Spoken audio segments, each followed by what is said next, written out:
Welcome to the Saturday Slam and Jam here on the Athletic NBA Daily. On today's show, we're talking to Sam Vecenie about the 2026 NBA Draft. We're just going to pepper him with so many questions. It's going to be amazing. And then we'll finish with some trivia. With me, as always, is my good friend Alex Speers. Alex, what's up? Happy Thanksgiving. Happy Thanksgiving, everybody. This is publishing on Friday, so we're recording earlier in the week, but publishing Friday. So if you're maybe driving or flying somewhere, you get to listen to some NBA draft talk with the best in the biz. Sam Vecenie. Sam, thanks for coming on Slam and Jam. Andrew, I'm so happy to be here. I'm so thrilled. We had a great conversation to start this episode offline. We did. I am just so thrilled and so excited. I just got done talking for 2 hours for my show. Wow. Yep. And not even a second of that has left me not energized because of the energy that particularly Al has brought to the show, That's right. as opposed to what Andrew's bringing. That's right. Let's start with the top three prospects. We haven't gotten to see much of Darryn Peterson yet due to a hamstring injury. He was number one in your most recent mock draft and is billed as a do-it-all guard who can play on ball, off ball. How does he currently project as a playmaker? And would you expect him to be like a primary playmaker at some point in the future? Yeah, I do. I think that the way that he improved throughout his high school career is really what's most impressive to me. He's somebody that kind of added something to his game every single year in high school, and particularly in the senior year. While he played it prolific, he got so good at making reads out of ball screens and was so consistent at reading that backline defender and finding what was available. I thought he was so sharp in terms of his timing. I thought he was so sharp in terms of his just reads. Never seemed to be rushed. He's a very strong ball handler. He's somebody that can deal with the pressure of, when you blitz a ball screen. He's somebody that's very happy to just slice and dice defenders and drop coverage because he's such an effective pull-up shooter. I think that he's just one of the most complete guard prospects I've evaluated, is the reality. He is very explosive around the basket, be able to finish above the rim in half-court settings. He has a real mid-range game as a shooter. He can get to a floater. He can just get to a pull-up jumper on side steps, going to his left or to his right. He is a real pull-up three-point shooter as well. There's just very little he doesn't bring to the table at the end of the day. And those guys tend to be guys that you want the ball in their hands for the full game. And everything that I've seen from Darryn throughout high school and the little bit we've seen of him at Kansas to this point continues to reinforce that. So, Sam, Cam Boozer has been very productive at Duke so far, averaging 21, 10, and 4. In your last draft article, you wrote about the concerns from some scouts surrounding his finishing against bigger opponents, but you've also written in the past about how good his footwork is on the block. So I was wondering, why do you think the footwork hasn't translated in some of these tougher matchups? Yeah, so I think that this was a misevaluation on my part in the assumption that the footwork on the block would translate quicker to footwork on his gathers, on his drives, and things like that, right? So my working theory on Boozer right now, and I've kind of said this a couple places, but he's incredibly productive. He's going in the top 3 of the draft to me, like no questions asked. He might go number 1 is the reality. Like I think he is that good. And I think we have to couch every single conversation we have with these top 3 guys as we are grading them on a different standard than everybody else, right? Because they are potential franchise alterers in some way, shape, or form. My current working theory with Cam is that he was basically this size or close to it from the time he was like a freshman, sophomore in high school, right?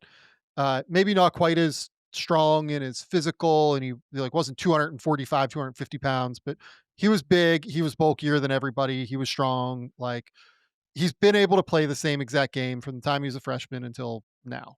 And he's not even that ineffective playing it now, even as a scorer. But because of that, finishing at the rim in high school statistically was just never really a problem for him, right?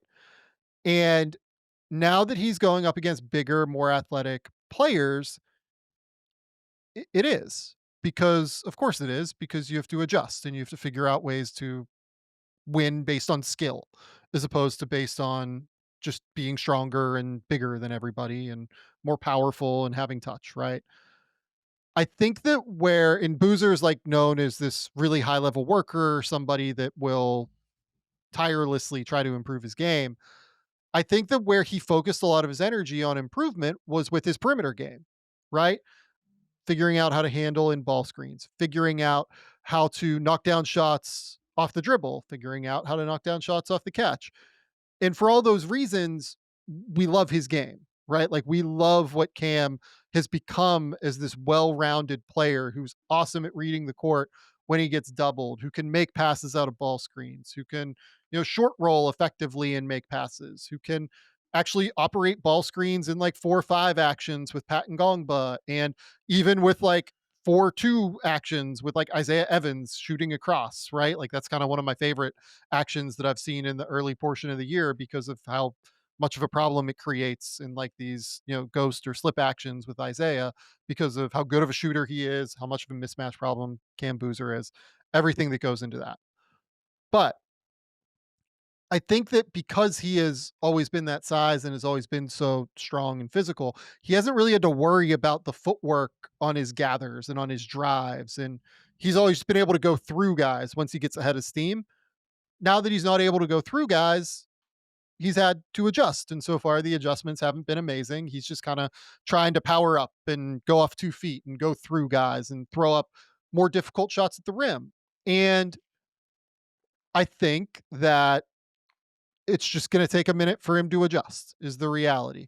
Uh, he's not overly big. He is 6'9". I don't know if he's going to measure at 6'9" without shoes, frankly. Uh, he is not wildly long. Like it's not like he's a guy that has like a 7'3" wingspan at 6'9", I believe. Like I think it's probably going to be more like 7 foot 7'1", something like that. So we have to win with touch and we have to win with Euro steps and decel and gathers and all things that he's very capable of adding. We see them in different portions and parts of his game. We see the touch, we see different things. I think it's just going to take time for him to figure it out. And that will be the next step in Cam Boozer's evolution. But right now, in the 2 games that he's played against Texas and Kansas at the time of this recording, uh, I think he's like 7 for 19 at the rim or something, which is not a great number. And he's just going to have to figure out how to adjust. So a lot of the talk has been about his offense. Could you just remind me, like, what are your expectations for his ceiling as a defensive prospect? So I think he's actually like a way underrated defender. He's not going to be like an all defense guy necessarily, but he is really smart. He is constantly aware. Like this is what held true at Duke from the scouts I've talked to and just from like watching on TV, frankly. But when I went to Hoop Summit, he was like very clearly the loudest, most communicative player on defense, even in that setting where everybody's just like coming together, maybe not for the first time in a lot of cases, but a team that is being brought together for the week with a new coach and everything like that. He was the loudest guy that was communicating and talking and making sure everyone knew where their reads were and everything. Um, that continues to hold true at Duke. I think he's a really, really smart, talkative defender, and he knows where he's supposed to be. Very hard to go through his chest. I think he's somewhat underrated laterally as a mover. North South is a little bit more of a question mark. Not terrible, but not amazing. Positioning is always really good. He's just a very fundamentally sound defender, not necessarily a guy that's going to be a all defense guy. I would Okay. guess Oh, the guy go that ahead. he reminds me of. It's just like very similar to Kevin Love to me, just like more advanced in terms of perimeter Okay. game, and honestly, a little bit more advanced on defense than where Kevin was. But Hmm. if I told you you were getting more advanced Kevin Love, you'd be like, "Oh, cool, I'm getting a Hall of Famer. Great." Yeah. Like, you Yeah. know what I Yeah. mean? Like, that's exciting. Now he has to improve in the areas that I've mentioned already. Hmm. I think that he will need to become an even better shooter throughout the course of his career because Kevin got to the point where he was pretty lethal as a shooter. But that's what it reminds me of, like Kevin Love at UCLA, who went in the top 5 and is probably going to end up in the Hall of Fame at some point. Um, is terrific, terrific player, and yeah, I think Cam is an even more advanced version of that, is what it feels like to me. Hmm. Let's talk about Dybantsa, who is also off to a really strong start this season for BYU. Everyone talks about his physical tools, but how would you compare his physical tools to other like wing prospects like Paolo, Tatum, RJ Barrett that were like high level prospects? Yeah, I mean, spectacular. In terms of the tools themselves, they match up with just about anybody, like physically. Hmm. Uh, Listed, I think at 6'10". I think he's probably going to be more like 6'9".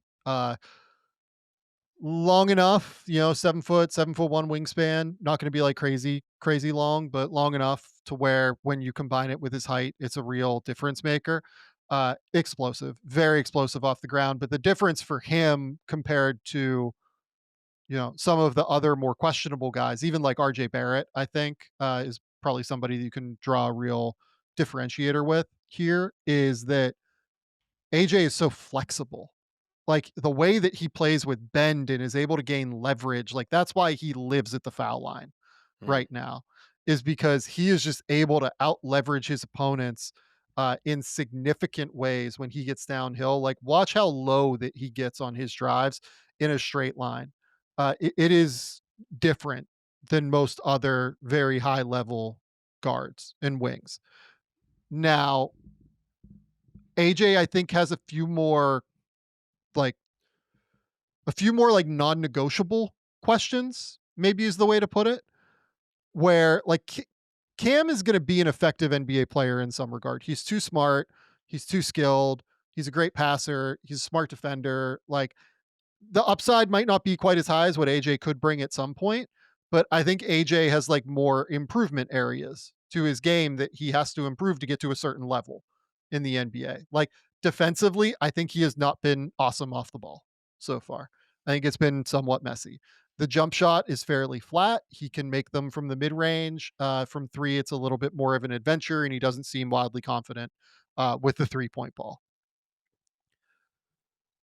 In terms of his passing, he's an unselfish player. He's not like a live dribble passer necessarily. Like he doesn't throw those, just with one hand, like where he's coming off of a ball screen and like throws like a whip to the corner or something like that. Like you don't really see that with him, but he's unselfish. Like he'll jump stop, find where the defense is coming from, find where the help is, and then hit the kick out. There are holes to his game that he will have to improve, but I think that because he's starting at such a massive, uh, massive advantage point in terms of being able to get paint touches in a straight line. The other thing I would mention is like he's not a great ball handler right now in terms of changing direction, being able to shake a defender. I think he's kind of loose with the ball right now. Frankly, I thought we saw that in the first half of the Connecticut game, particularly where Connecticut was able to like really dig into his handle and frustrate him. But if you give him a straight line to the rim, like it's curtains. He's either getting to the line or he's scoring at the rim. So it's it's an interesting skill set, and he will be somebody where if you're a team that is like desperately looking for somebody who can just create advantages across the court constantly, he's somebody that you will be immensely interested in. If you're if you're a team that feels like you have the advantage guy already, like if you're Oklahoma City where you have Shea and J Dub and you might have this Clippers pick, I might be a little bit less enthused about AJ, and I might be a little bit more enthused about Cam, or definitely more enthused about Darryn, because Darryn kind of just fits everywhere as a guard, lead guard scorer who can play both on and off the ball. Uh, AJ might be a little bit more fit dependent, but is a player that has as high of a ceiling once he gets to the NBA as he wants to have, frankly. It's kind of up to him how great he wants to be, because if he's able to fix the shot and he's able to really engage and hone in on what he can do defensively and everything, like the ceiling is immense for AJ. It's just kind of up to him on improving the little areas he has to improve. Is there anything personality wise with these top three guys that sticks out? Just because I know that that's a really big deal. Certainly when you're picking in the top three, you want to make sure that you've got Yeah. like the right person as well as the right skill set coming in. Yeah, I'm still kind of digging on that. Okay. So like nothing I've gotten red flaggy yet is what I would Yeah. tell you Hmm. on any of these guys. Um, like Darren's a hyper competitor.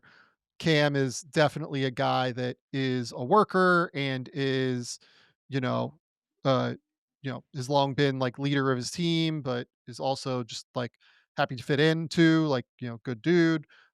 Caleb Wilson's the guy that like is the most fun stuff that I've gotten so far, like Okay. immensely confident, immensely funny from everyone that I've talked to, like really is like a like energy giver and like joy to be around kind of guy.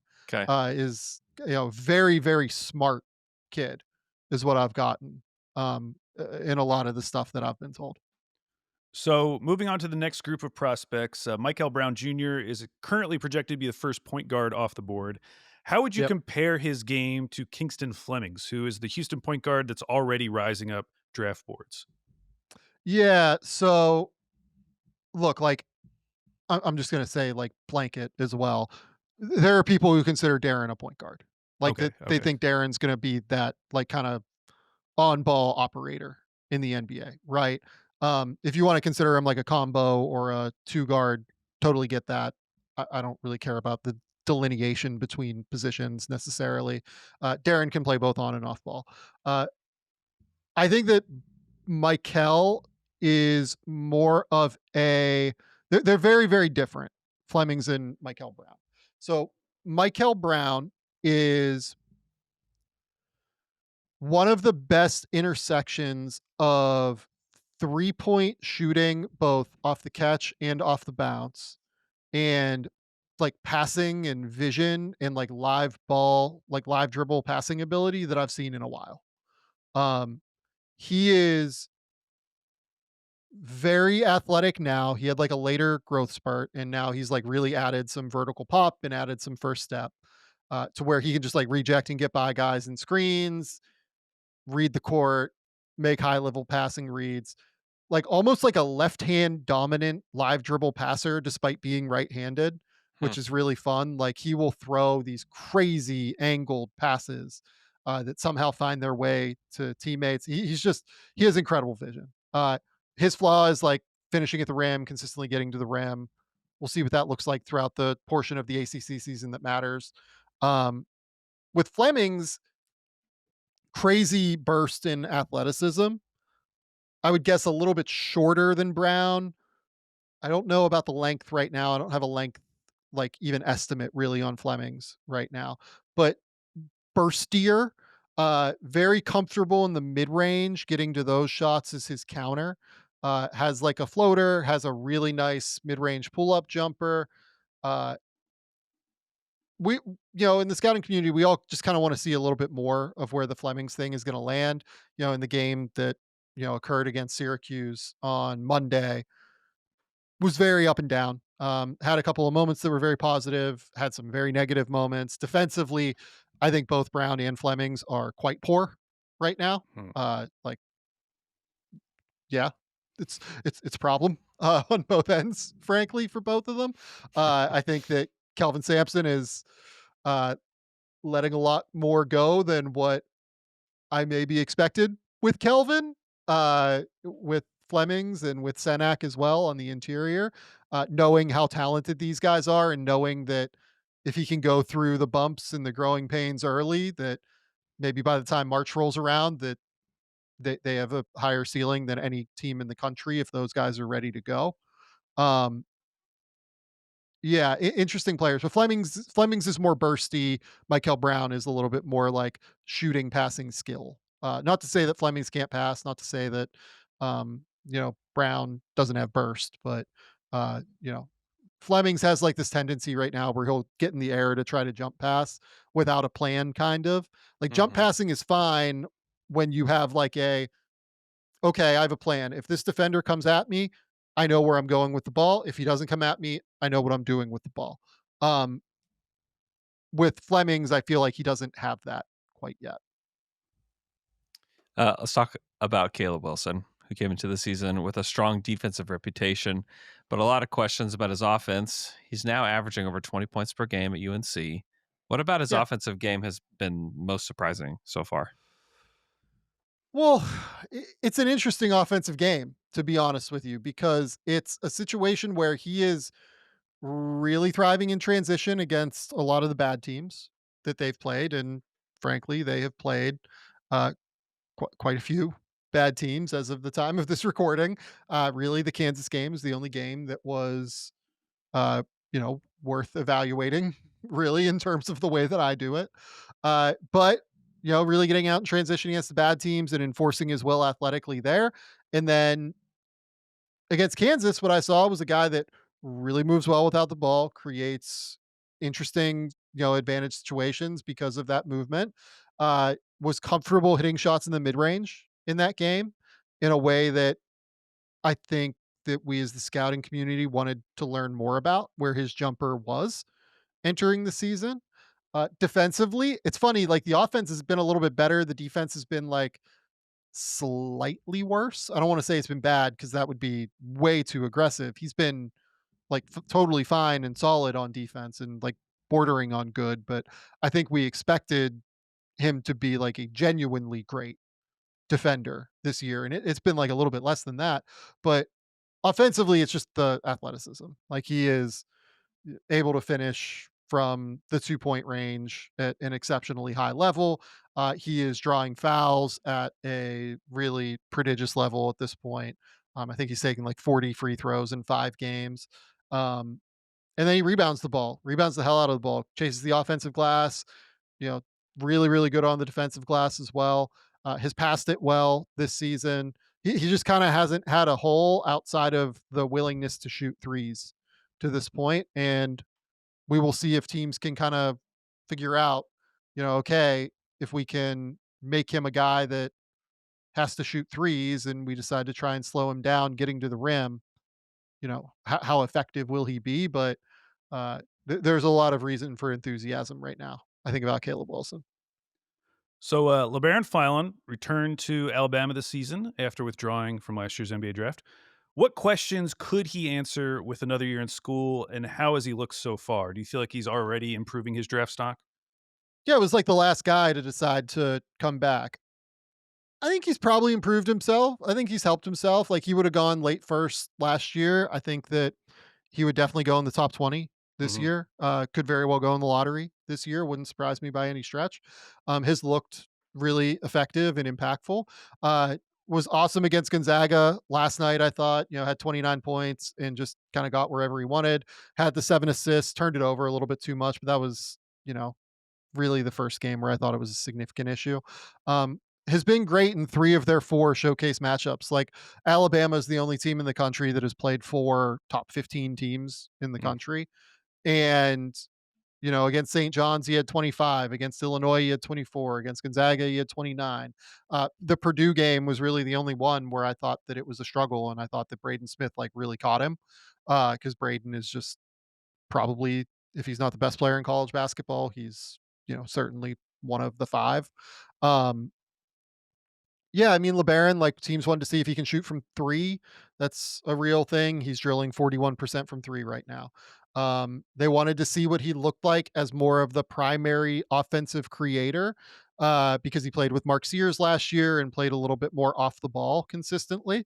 Uh, we're seeing more of that where he's able to really create plays for his teammates at a high level and has done a really good job of finding open targets consistently. I think the turnover number continues to be a bit of a problem for the usage, but um, yeah, I've generally really liked what I've seen from Phylon to this point. I think he's been quite effective, and I think that he has been essential. He has taken the leap that you really hope to see from a player that decides to return to school Yeah. after having potential to go in the first round. Bennett Sturts stands out from other The prospects icon, currently. Bennett Sturts. He is in the lottery, The and the he's Oklahoma City Thunder, love child, Bennett Sturts, if there's ever been one. oh, the love child. What does that Really? mean? Just everything that they want. Like everything that the Oklahoma City Thunder organization tends to value: processing, shooting, positional size. Like it's And he's he like the fits. same age as Cason Wallace, I guess, because he's 22 years old. Then I think he'll be 23, right? Whenever he's Be ready for the draft 20 process. 22 on draft day, but yeah, Okay, Yeah, his by the birthday is time. 23 October by like 3rd. Oh, early okay, season. Yeah. okay. Um, do you think teams will spend a lottery pick on this guy? Well, look, like they haven't played anybody yet, and what teams want to learn is, as of the time of this recording, like they play Mississippi tonight. So like this conversation might look really stupid in 4 hours, right? But what teams want to know about Sturts is how does he deal with the physicality game in, game out, in the Big Ten. And when he's like a skinnier kid, from what I understand, he's like a low key dude, like very calm, relaxed. Like I think that this kind of came quickly to him, is my read. You know what I mean? Not in a bad way, just like, this. I don't know that if I don't know if he was expecting last year at Drake to have to make a decision on if he's staying in the NBA draft or if he's like declaring for the Yeah. NBA draft. You Okay, know what I mean? okay, yeah, Um, because he just came up from with McCollum. Where was McCollum? East Northwest Missouri State, if memory serves. okay. One of the Missouri schools, I can't remember. But he came up with McCollum and was just ready to go from the jump, and it was a stud, and was maybe the best decision maker in college basketball last season. He's like a true extension of McCollum out there on the court. I think Ben McCollum is one of the 10 best coaches in the country. I get that he's only been at the D1 level for a year and change now, but everything I've seen in terms of what that guy runs, in terms of his defensive alignments, in like all of it, he's just they're running like NBA caliber actions, and Sturts is the guy that's like orchestrating all of it on the court. Even when he's like getting active rest, he plays like 40 minutes a night, right? Even when he's getting like active rest by playing off the ball, you see him like orchestrating what's happening on the court. Because he's just one of those guys who's incredibly smart, incredibly sharp, and knows what he's doing out there at an elite level on the court. And I am immensely impressed by the fact that, he's an elite catch and shoot guy, can knock down shots off the dribble, um, unbelievable passer playmaker, just very skinny. And we'll see if he can consistently get paint touches and consistently, get into difficult areas in Big Ten play this year. All right, Sam, it's time for lightning round. Super fast questions, super fast answers, like always.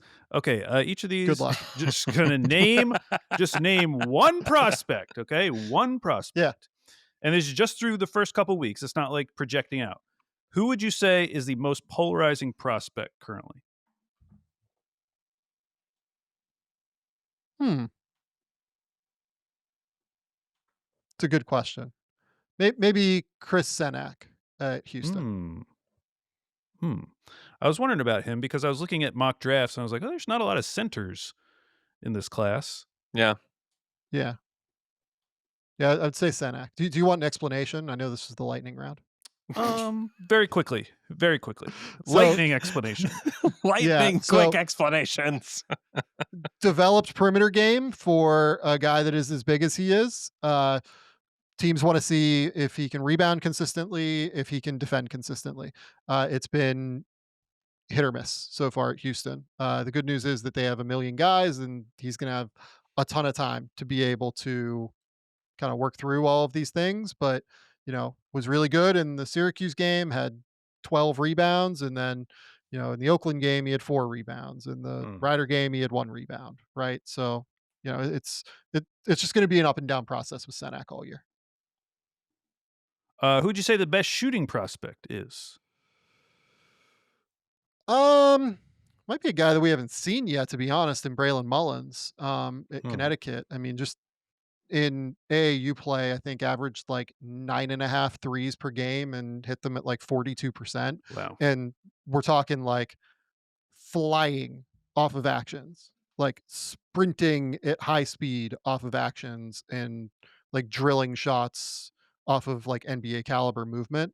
Um, of a guy that has played so far, I don't know, like Bruce Thornton's like a pretty incredible shooter. I just don't know if he's, an NBA prospect yet. Well, I'll answer Mullins, even though we haven't gotten a chance to see him yet.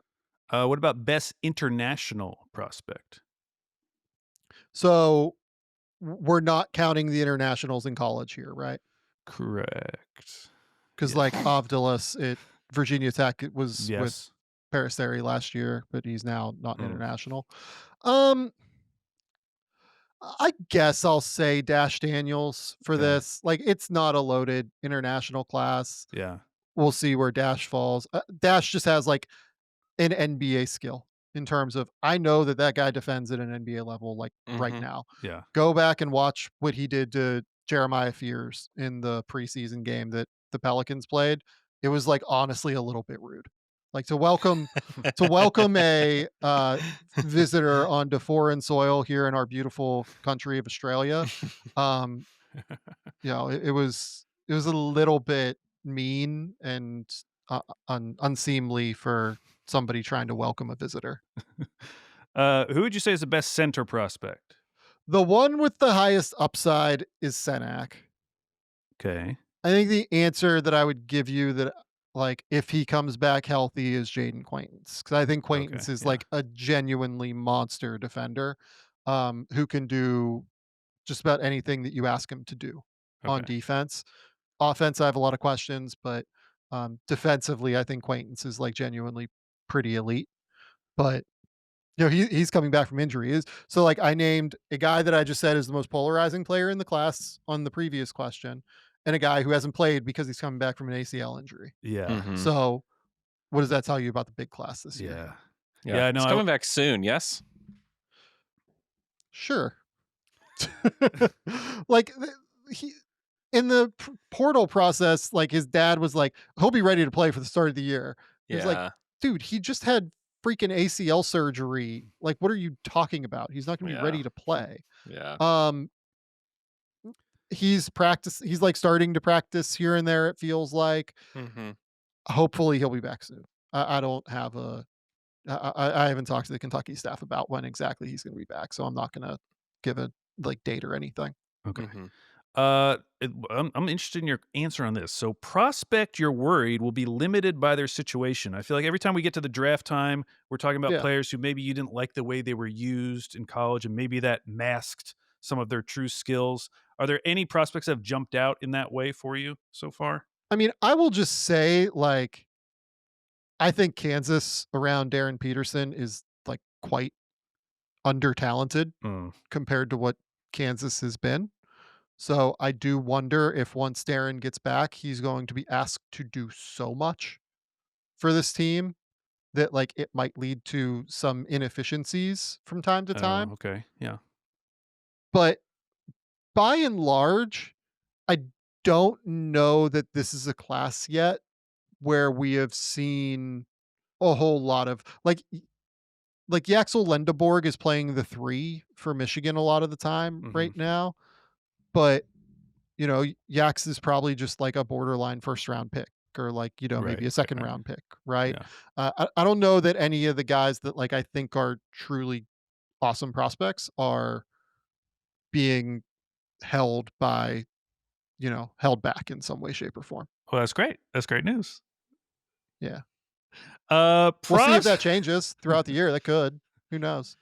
It does feel like when I was going through the stat lines for all the top prospects, like, man, everyone's playing pretty well right now. I know it's like Yeah. non-conference schedule for a lot of these guys, but speaking of that, prospect you most want to see how they perform in conference play. I feel like last year at this time you were talking about Jeremiah Fears because he got that hot Yeah. start. And we're like, let's see what this looks like in the Big 12. So Yeah, and anyone? he was pretty bad in conference play, and it didn't And it matter. didn't He still matter. went 7th. Yeah. So anyone that you're like, oh, I just really want to see them against some tough competition. Yeah, I mean, like Quaintance, given the fact that he hasn't played yet, is an Yeah, yeah. answer. Senak is definitely an answer here. Just I'm interested to see Senak how he improves from game 1 to game 30. Yeah. You know what I mean? Like it being non-conference play or conference play, like what is the growth like throughout the course of the year? Mullins hasn't played. That'd be another totally reasonable answer. Uh, I'll give you one here. Neoklis Abdalas. I mentioned him a second ago. Mhm. At Virginia Tech, like they just haven't played a whole lot of interesting teams yet. I think that the Providence team that they played is frankly not awesome, especially on the defensive end. They're 93rd in Ken Palm according to defense right now. Um, they finally had a game where they allowed under a point per possession, which is great recently, but I thought their defense early on was not very good. Um, I would like to see Abdallas, I'm sorry, uh, play some real teams here. They do play Colorado State, South Carolina, George Mason coming up. You know, reasonable opponents, not what I would call great opponents necessarily. Um, but then they'll get into ACC play. They play Virginia on December 31st. Like this is a team that has one of the weaker non-conference strength of schedules in the country. Okay. So how he plays game in, game out against conference play will be really interesting. All right, last question in the fastest lightning round in podcasting. Biggest riser on your personal big board since the start of the season? So far is definitely Fleming's, I would Yeah, say. I just I hadn't figured, seen yeah. a lot of Fleming's, to be honest. Yeah. You know, just one of those, we all end up having like random blind spots in these recruiting classes entering. I'd seen like a game or two and just like wasn't sure what it was entering the year. That So must have been a he's fun definitely the one answer here. because he's like very entertaining to watch. I mean, the burst just immediately like jumped off the screen. It was Yeah. just like, okay, what else? Kind of thing. Yeah. Because like he didn't have to do anything else in the games Right. that I watched. Like it was like, oh, he's just way more athletic than everybody. Cool. All right, Sam. Well, thank you for answering all of our draft questions. It's now time to play Andrew versus the Beat.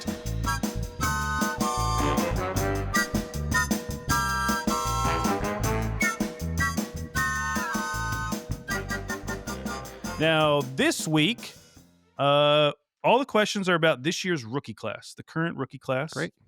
Led by Con Knipple. But there's a nice little bonus just for Sam Vecenie. I want this to be a big points battle. So every question, if you get it right, there's a bonus question attached to it, which you can earn an additional point. Oh no! How exciting is that? So Sam, 8 questions. Just need a number between 1 and 8 to start us off. 7. Question number 7. Which rookie has the most shot attempts in the restricted area so far this season? I would guess Cooper Flagg for this answer. That is incorrect. Andrew, you can steal a point. Is it VJ? That is also incorrect. Any more guesses? This is exciting for me. Derek Leading Queen? Derek Queen is number 2. He's number 2. Answer. That would have been the Yeah. bonus question. The number 1 guy, Okay. 89 field goal attempts in the restricted area. Jeremiah Fears. Fears. Wow. Okay. Huh? That's pretty good. That is pretty good. He's played a lot so Yeah. far, so I buy it. Okay, Andrew, board is yours. Number 1. Question number 1. How many rookies have scored 30 points in a game this season? You just have to tell me the number. You don't have to give me the name. Oh my. Okay. Oh my. Oh my. Oh my. 6? No, Sam. 4. That is correct, Sam. Now, Dang. for a bonus So- point, Sam, can you name all 4? So VJ did it in the opener. Yes. Yeah. I believe Queen has done it. Yes. Khan, Yes. and then who was Cedric Howard is the 4th one that I thought. Unfortunately, you don't get the Spears, bonus right? point. Oh, unfortunately, Andrew, you don't get the bonus point either. It wasn't your question. You shouldn't have answered right then. The correct answer was Will Richard. That's right. Yeah, he had the crazy For Golden 3-pointer State. game. Yeah. Wow. Remember that? Remember that? Yeah. Man. I thought I would be interested to know how many Coward got. at one point Yeah. 'cause he had the big game. I feel like he got up to I'll tell you right now, but he I got feel up like all to these guys have 28. had big games. Yeah. Is that why you said Cooper 6? Cooper got to Yeah. 29, Yeah, it and I is. knew that was his career high. That's exactly why. Okay, Coward got up to 27. Damn. 27. Yeah. Okay, Sam, sorry. board is yours. Number 5. Question number 5. Among rookies who have played at least 300 minutes, a lot of minutes, there are 3 players who have more 3-point makes than 2-point makes. One of them is Con Knipple. Who are the other 2? And you get 1 point per correct answer. So these are rookies who have played a lot, at least 300 minutes. 300 minutes. They have more Okay. 3-point makes than 2-point makes. And I don't remember the exact number, but it's something Wow. like 12 to 15 guys have played 300 minutes, somewhere around there. Yeah. So the guy we just mentioned is on the borderline there. And I'm trying to decide if I think he's played 300 or not.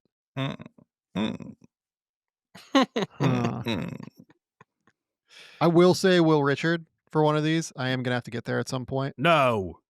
Andrew, you have a chance to steal. I'm going to be so More- mad if Will has played like 285 minutes or something. He hasn't played that many minutes. Let's see. He has played he has played 302 minutes. Yeah, but he has more 2-point makes than 3-point makes. Really? Yeah. He is shooting Appeal. 40% on threes. But he has more I 2-point appeal. makes.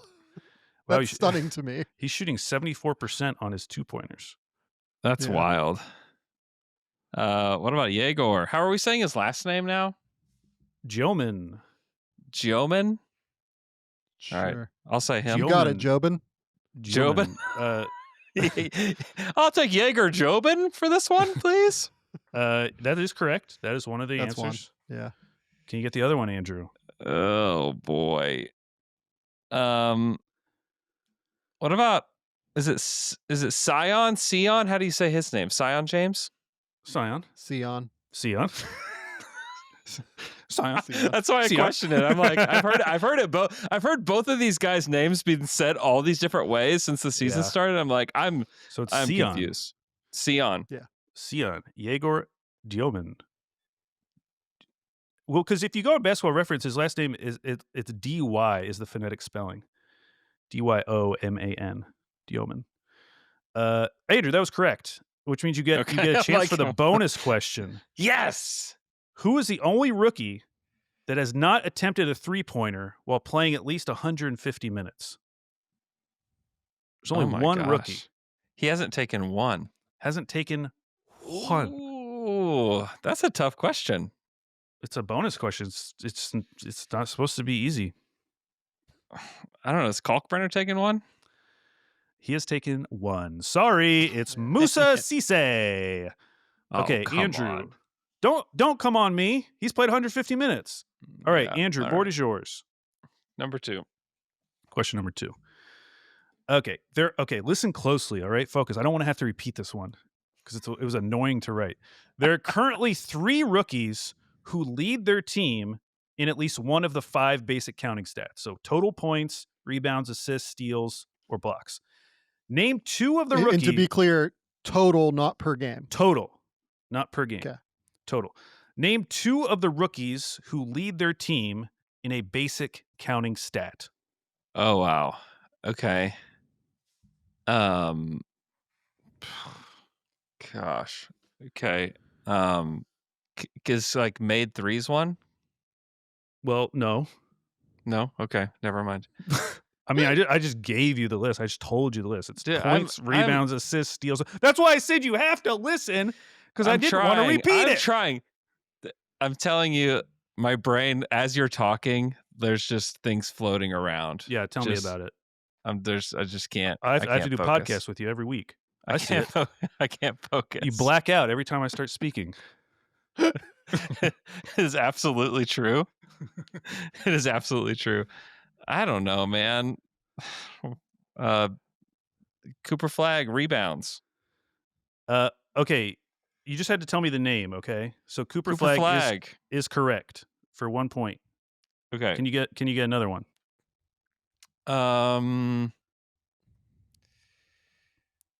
What about Kalkbrenner? That is correct for another point. That would Now, have been my guess a too. bonus point if you can name what stat they lead their team in. So Cooper Flagg and Ryan Kalkbrenner, you got to get both of the stats correct. What stat do they lead their team in? I mean, he guessed rebounds for Cooper already, right? I did, but I feel like maybe that's wrong with the way that he talked to me. With the way he talked to me. Kalkbrenner blocks? Kalkbrenner blocks, yes. Coop. Coop.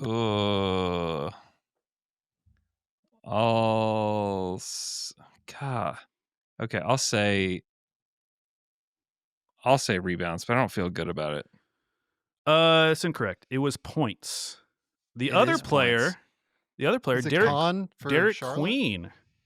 Oh, Derek Queen. Derek Queen leads his team in Okay. rebounds, assists, and blocks. Yeah. Wowie. Okay, Huh. Sam, the board is yours. That is wild with the amount of like that he didn't play in the first few games. I know. That's Very crazy. Is it? impressive. Well, Is it? It is. I don't know. maybe it isn't. Yes. The only opportunity I had to see him in person, I didn't really get to see him. I saw him for like 5 minutes. Oh yeah, that's true. Okay, 3. 3. There are 4 first-round picks that have played fewer than 10 minutes this season. Of the 4, name the one who has scored the most points. Oh my That's gosh. so disgusting. That is just a sick question. So I narrowed it down. It's a first-round pick. They have scored in the NBA, but they've played fewer than 10 minutes total this season. Yo. Okay, so Sam's been picking some landmines today. These are not the easy ones. What was the minute total that you said fewer than how many 10? minutes? 10? Seriously, fewer than 10 minutes. That's pretty 10 total, right? Yeah, that's pretty good though. I mean, there's only 4 out of the first 30 picks that have played fewer than 10 minutes. And one of them is, spoiler alert, Thomas Sorber. So there's one off. Yeah. Narrowed it down to 3 for you.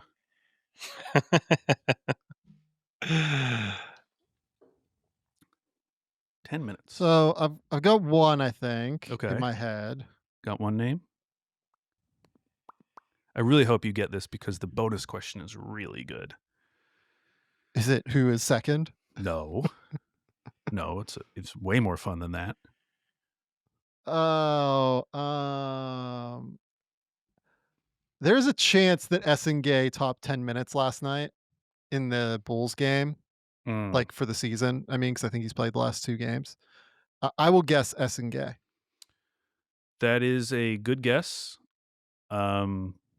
Because he was at 6 minutes played as of last night, but he has not scored a point. I didn't remember him scoring was the issue, but yeah. Andrew, any guesses? But 10 is just so few minutes is the problem. It is like the there problem. are guys in my head and I'm like, I think he's played more than 10. It is the problem with the question. I don't feel like Danny Wolf has like played at all for the Nets. I'll say Danny Wolf. Andrew, that is correct. It is Danny Wolf. He has 2 points to his name, which Yeah, means you get like- a chance at the bonus point, Andrew. Oh, Yeah. okay. Ready? Mhm. You get a bonus point if you can name another player on the Long Island Nets that isn't a current Nets rookie. That's amazing. Here we go. If you can pull this off, No, I don't know. I have no idea. just throw out it could be anyone. That's not on the Nets roster. Although that's not a rookie, like not Nolan Traore. Basically, I didn't want you to say his name. Okay. So I did not want you to say his name. EJ Liddell? Andrew, that's correct for a bonus point. EJ Okay. Liddell. He's on a 2-way. Yeah. Yeah. He's Oh, wait, he's on a 2-way? Oh, He but is he's on a not a 2-way. rookie. not a Technically, rookie. that Yeah, is- the way okay. you asked the question, like it's Yeah. valid. Okay. Yeah, you could have said Jay Scrub. You could have Ooh, My that's a answer said, was fun going to one. be Tyson Etienne. yeah, Tyson Etienne, Yuri Collins, Hunter Couture. Hunter Couture. Hunter Couture. If I said Can you Hunter name Couture, where any of these players went to college, Andrew? not many of them. No, EJ I mean, Liddell no, go to- EJ no. went to Ohio EJ State. went to Okay. Ohio State. I knew he's the only guy I Yeah. know because I really liked him Etienne as a went to prospect. Wichita State. Where'd Jay Scrub go? He was like John A. Logan and was committed to Louisville at one point. What about Terry Roberts? Terry Roberts. Bradley? Is that the Oh, Bradley really? guard? I don't know. I don't have their.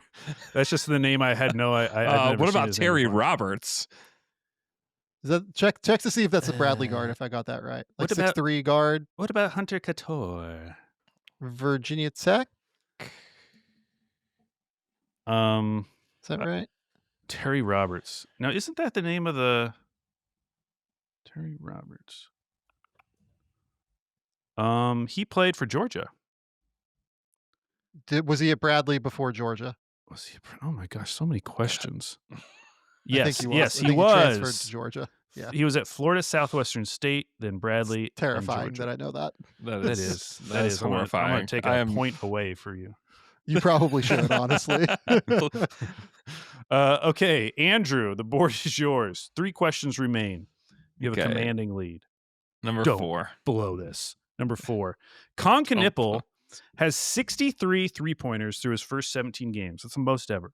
There are 9 other rookies who hit 40 plus through their first 17 games. I want you to name 2. Oh Okay. my gosh. So guys who got off to a really hot start as rookies, hitting 3-pointers. Not as hot as Con, because he hit 63, but still pretty hot. By the way, I have the grossest name that I know as an answer to this. Oh, really? Oh, I'm excited. Oh, I know what name you must know. Why did my face just get so white? You're so white. Are you Why did okay? that You're going to just throw happen? up? What just I happened? don't know. Oh, there it is. I don't know. Okay. I don't know. So this is Uh, past rookies that got off to hot shooting starts? Is that Yeah. the question? Okay. Well, you're kind of freaking me out right now. This is like Undercover Brother, Caucasian overload right now. Oh my gosh. What happened to me? I don't know. That's actually what I don't know. really look like. The filter just went away.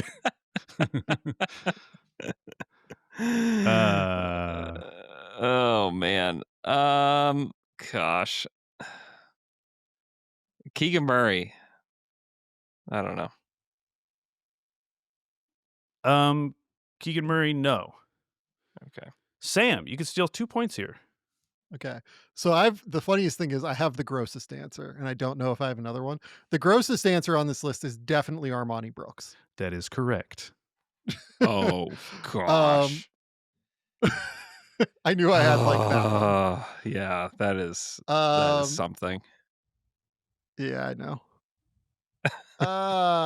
Okay. Oh God. Is it? Oh, I'm like really trying to think through this now. Is Steph just on this list? Like, am I overthinking this? He is not. He is not. Yeah. The other names: Jordan Hawkins, Damian Hmm. Lillard, Benedict Mathurin, Luka Doncic, Yeah. Lowry Markkanen, Brandon Jennings, Jared McCain, and Kendrick Nunn.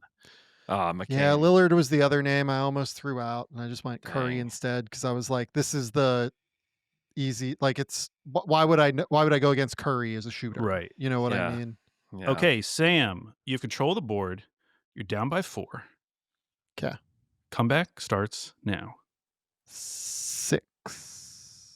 Con Knipple has scored 329 points through 17 NBA games.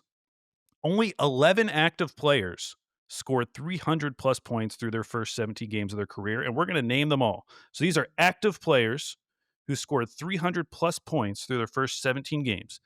Sam's going to give me a name, then Andrew's going to give me a name. We're going to go back and forth until one of you stumbles. Okay. LeBron. LeBron. He is not on the list. How's that possible? LeBron James. Let me Google this guy. Let's see here. LeBron. Let me Google LeBron Let's James. see. LeBron James. That doesn't seem right. I mean, looking at it, he did score a decent number of points, I gotta say. 298. Oh my gosh, That's it was so gross. true. That's so gross. Wow. Oh, that sucks. Well, that sucks for you, Sam. That's the only time that won't be the right answer I to a know, question right? like Yeah. that. That's crazy. Unbelievable. 298. Wow. Well, Really needs Andrew, help. Andrew, yeah, go ahead.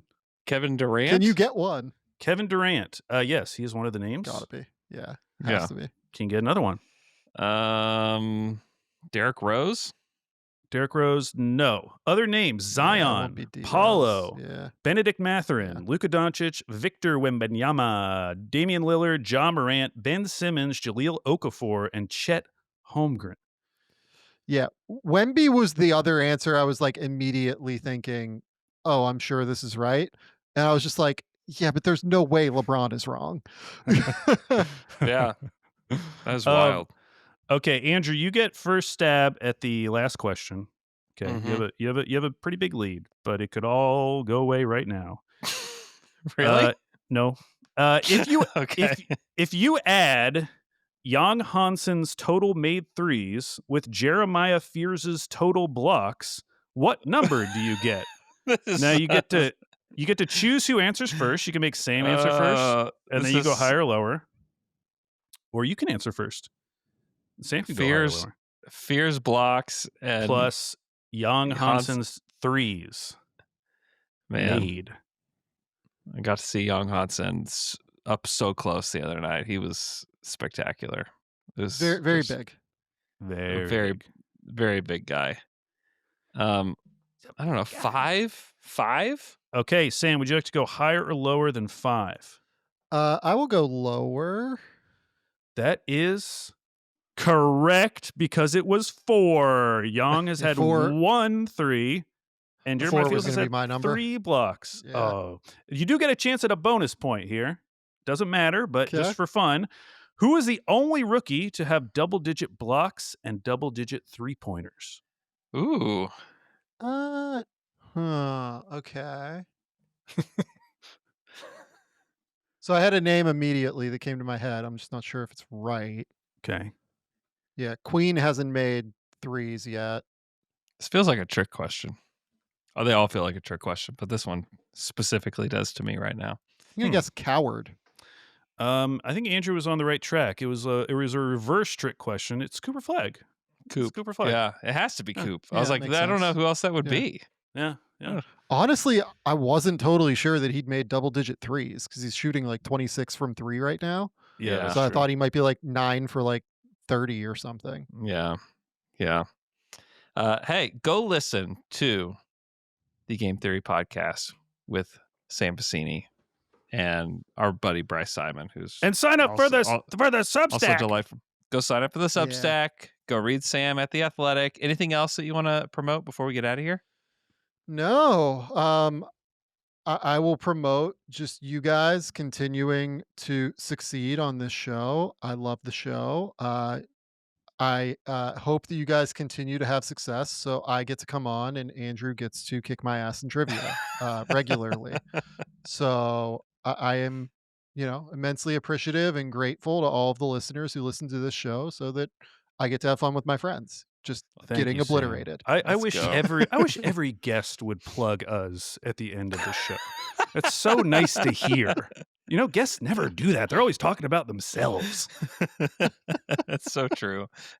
Come on, guess. You did enough of that for me ahead of time. I didn't have to.